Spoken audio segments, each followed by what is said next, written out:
Good morning, and thank you for joining me for another 5 good minutes with the Word. I'm Barry Bryson, and we're starting a new study. We spent a couple of months actually looking at Psalm 119. Well, it just seemed like a couple of months. I think it was more like 3 or 4 weeks. Dealing with Psalm 119 verse by verse.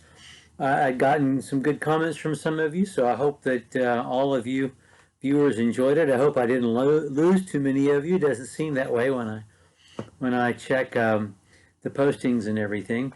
I hope that you were fed by our study of Psalm 119. I've never taught it verse by verse before, and I don't know that you've ever been in a verse by verse study of it before.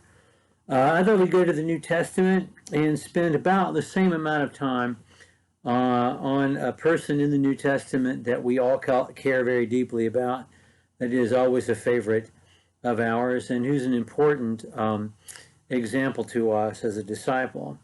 And I thought we would talk about the life and the letters of the Apostle Peter.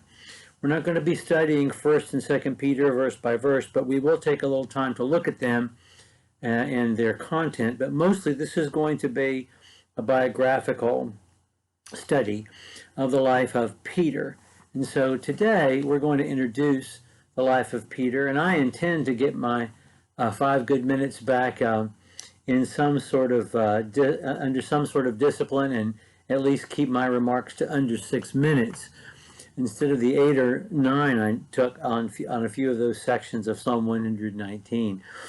So anyway, let's talk about Peter. We love him. Every time we talk about 1st or 2nd Peter, every time we study a gospel and we get to Peter, every time there's an event in Peter's life in an adult Bible class, the hands go up.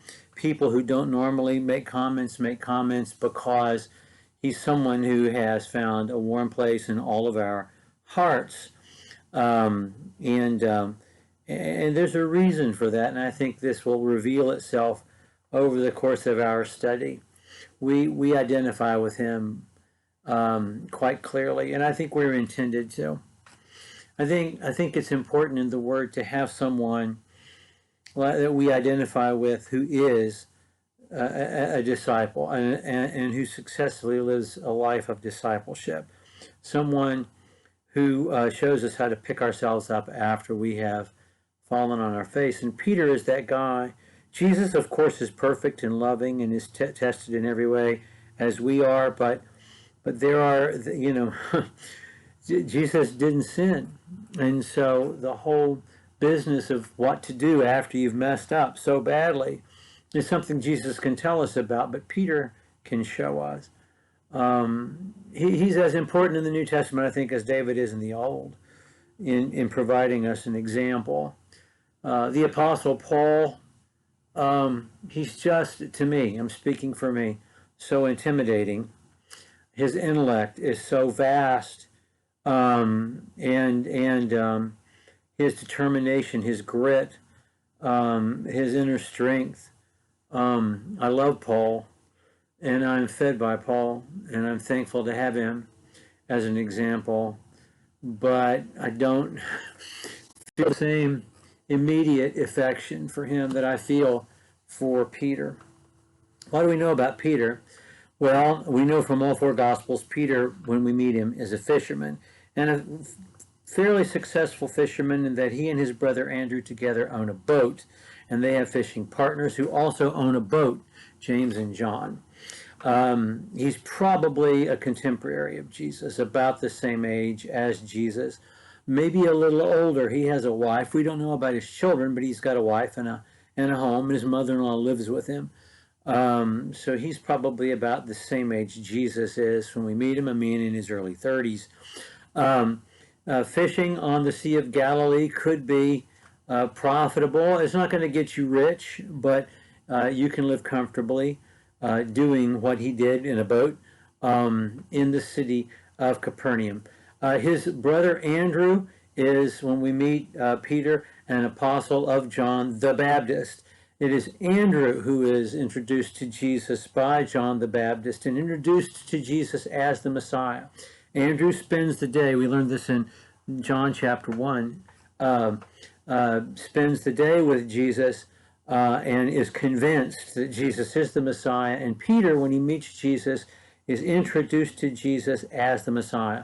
This is an event we're going to talk about tomorrow. Peter becomes one of the apostles. In fact, he's one of the three, Peter, James, and John, who go with Jesus when the other 12, the rest of the 12 are not, the other 9. He's there when Jairus' daughter is raised. He's there on the Mount of Transfiguration. He's there inside the Garden of Gethsemane when Jesus prays to God on the night he is arrested.